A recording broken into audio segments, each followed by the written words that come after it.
श्रीमद्भागवत महापुराण तृतीय स्कंध पृथ्वीश मिनट का कथा वाचन। जय श्री कृष्ण, जय श्री हरि। सभी भक्तों को प्रणाम।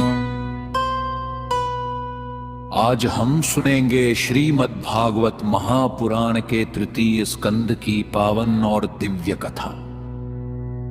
यह कथा हमें सृष्टि की रचना, भगवान के वराह अवतार, कर्दम ऋषि की तपस्या और भगवान कपिल के दिव्य उपदेश के बारे में बताती है। विदुर जी की तीर्थ यात्रा।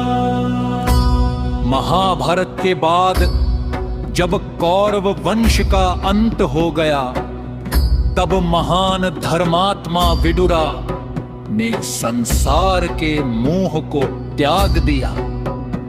उन्होंने सोचा, ये संसार नश्वर है, सब कुछ एक दिन समाप्त हो जाता है, इसलिए जीवन का सच्चा उद्देश्य भगवान की भक्ति है। यह सोच कर विदुर जी तीर्थ यात्रा पर निकल पड़े।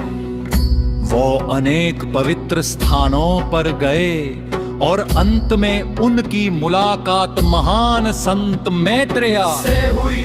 विदुर का प्रश्न। विदुर जी ने विनम्रता से मैत्रेय ऋषि से पूछा, हे महात्मा, यह संसार कैसे बना? जीव क्यों जन्म और मृत्यु के चक्र में फंसा रहता है? भगवान की माया क्या है और मनुष्य को मुक्ति कैसे मिलती है? तब मैत्रेय ऋषि बोले, हे विदुर, तुम बहुत ही उत्तम प्रश्न पूछ रहे हो। मैं तुम्हें भगवान की दिव्य लीला और सृष्टि की रचना का रहस्य बताता हूँ। सृष्टि की शुरुआत। सृष्टि के आरंभ में न आकाश था, न पृथ्वी, न सूर्य, न चंद्रमा। चारों ओर केवल अंधकार और जल ही था। उस समय केवल भगवान विष्णु ही थे।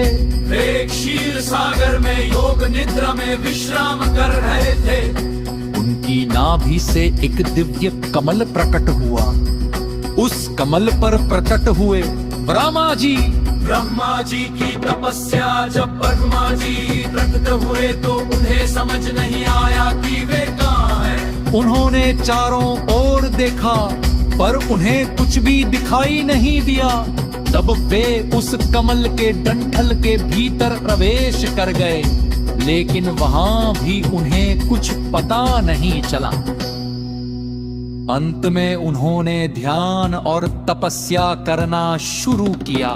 हजारों वर्षों की तपस्या के बाद भगवान विष्णु ने उन्हें दर्शन दिए। भगवान ने कहा, हे ब्रह्मा, तुम सृष्टि की रचना। तब ब्रह्मा जी ने भगवान की आज्ञा से सृष्टि की रचना शुरू की। सृष्टि की रचना। सबसे पहले उत्पन्न हुआ महत्त्व, फिर उत्पन्न हुआ अहंकार। अहंकार से 3 प्रकार की शक्तियां उत्पन्न हुई, सात्विक, राजसिक, तामसिक। इनसे उत्पन्न हुए पंच तत्व, जल, अग्नि, वायु, आकाश। फिर देवता, मनुष्य, पशु, पक्षी और अनेक प्रकार के जीवों की रचना हुई। भगवान का वराह अवतार।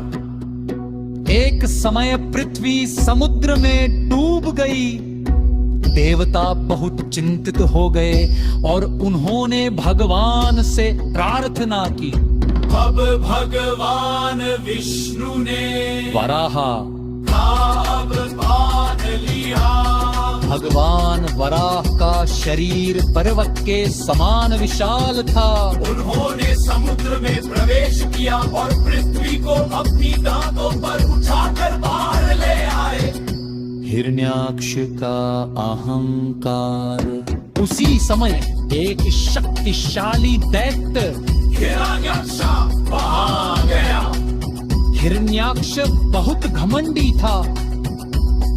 उसने देवताओं को पराजित कर दिया था और पूरी सृष्टि में आतंक फैला रखा था। उसने भगवान वराह को युद्ध के लिए ललकारा। भगवान और हिरण्याक्ष का युद्ध। भगवान वराह और हिरण्याक्ष के बीच भयंकर युद्ध हुआ। देवता आकाश से यह युद्ध देख रहे थे। दोनों के बीच गदा और अस्त्रों से युद्ध हुआ। अंत में भगवान वराह ने अपने दिव्य प्रहार से हिरण्याक्ष का वध कर दिया।